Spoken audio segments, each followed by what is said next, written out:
Hi, this is Scott Johnson.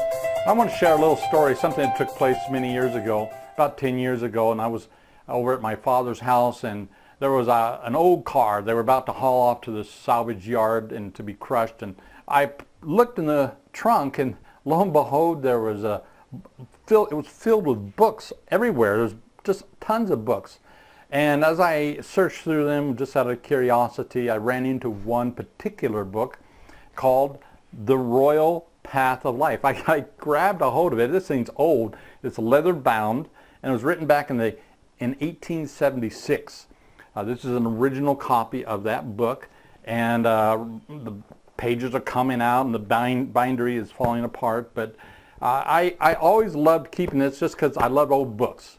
And this particular book had a little couple pages in here I wanted to share with you about that life was made for purpose, was on purpose, for purpose. And so let me share this with you. It says here, life is not mean. In other words, it's good. He says in this book, he calls it grand. Life is not mean. It is grand. It's fabulous. It's to be celebrated. If it's mean to any, it is he who makes it so.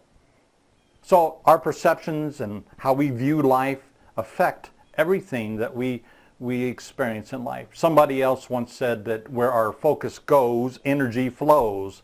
Have you noticed that in your life? And areas that maybe you are struggling in, and you're finding obstacles and you get discouraged where it concerns your life? Well, energy flows where focus goes. So changing your focus to the positive, choosing to look at the good instead of the bad. It's so very important. I fall into the trap just like anybody, going through life's journeys and difficulties, and it's easy to begin to evaluate your worth, and disqualify yourself based upon your environment around you. This person here, as he wrote in these pages, he said that it is he that makes it so. If life is difficult and mean, it is he that makes it so. Goes on to write here, it says, God made this world, made life glorious.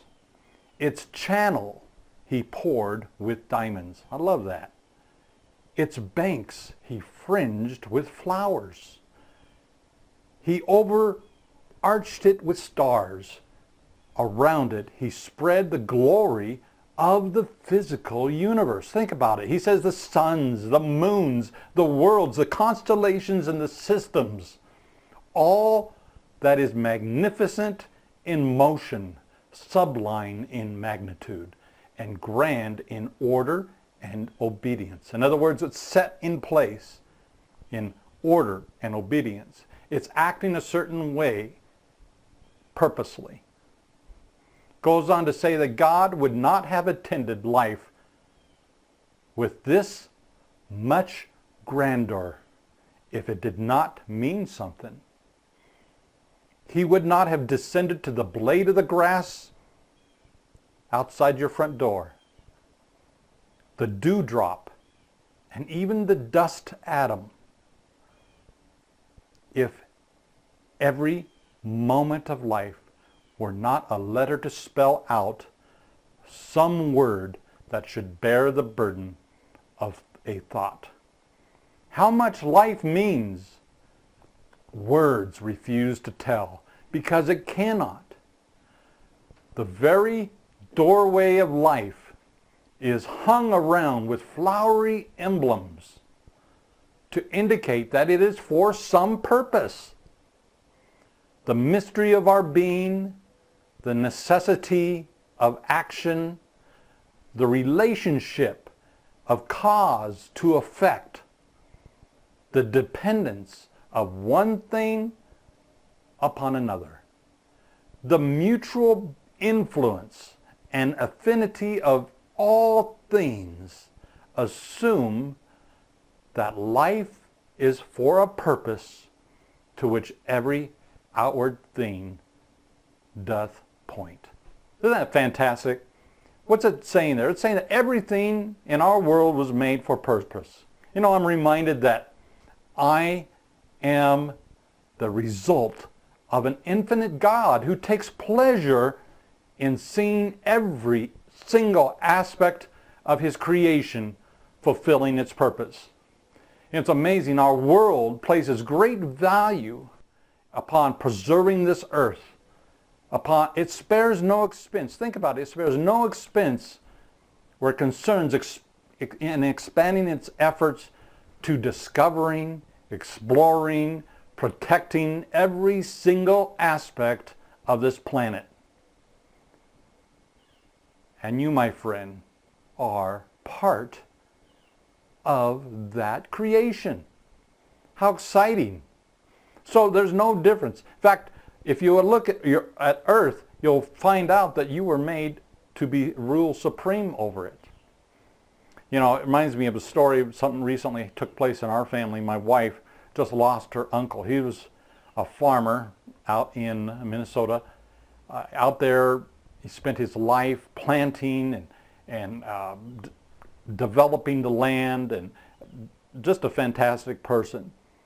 And his daughter wrote recently, said, you know, I went out to the house and I went out to the land and I looked at the crops and I looked at the tractors and I looked at everything that he owned, and suddenly there was emptiness. Where there once was life, where there once was energy, where and obviously there was meaning attached to those items. You know, when she thought of seeing those items, she would think of him. And yet now he's missing. He's out of the picture. So now those items, that land, that ground, that home, those tractors, whatever it might have been, lost its meaning and its purpose. And you see, the whole earth, the universe, was made for a purpose. We know that. We see that clearly. But you and I, without you and I living our life's intention, God's intention and purpose for our lives, everything around our earth, everything around us loses its meaning. Take you out of the picture, and the home you live in loses its meaning. The spouse that you're married to, your children, in many cases will go through a process of that you're gone and you're out of the picture, and things that once were near and dear now lose its effect. Yes, there's continual memories that are tied to those things, but you are directly tied to them. So what I'm trying to say is that every aspect of life, every single aspect of our world was built for purpose. How much more were you built for purpose? So taking the time and the energy and the effort to discover yourself, in those times and things that you have felt fulfillment, you have felt life's purpose, you've felt excitement and joy, we want to raise that level up. We want to help you connect at a greater level with of God's intention for your life, and living fulfilled life and a happy life. And it doesn't matter. Yes, there are circumstances and situations and obstacles we all face on a daily basis, but that does not define who we are. It doesn't define who you are as a person and an individual. Live life, my friend. Live life. We'll see you next week. Bye for now.